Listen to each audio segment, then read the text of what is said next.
Seni olen näinud tasakaaluliikureid eelkõige Tallinna vanalinnas. Nüüd on need ka siin puude ja metsade vahel. Ragnar Kekkonen, Tartu Seikluspargi tegevjuht. Mida peab tegema selleks, et siin sellega sõita saaks? Selleks peab kõigepealt panema kaitsmed peale, nii nagu sina teinud oled. Ja et edasi liikuda, kaalutad enda keha raskust natuke ettepoole, kui tahad seisma jääda, tõmbad jälle tagasi. Ja keeramiseks siis keerad rooli paremale või siis vasakule. Teeme siis proovi.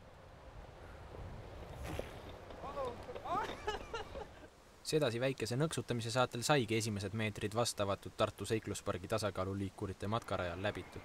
Sellisel moel matkarajal liikumise võimalus on Eestis esimene. Meie andmete järgi on kõige lähem siuke Sigvei seikluspark on Taanis ja ehk siis me oleme siin Baltikumis esimesed. Ja kuidas esimene vastukaja on olnud?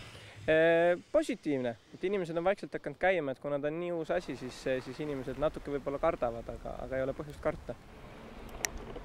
Karta ei olnud tõesti midagi, sest lisaks vilunumatele sõitjatele said sõiduga suurepäraselt hakkama ka nooremad huvilised.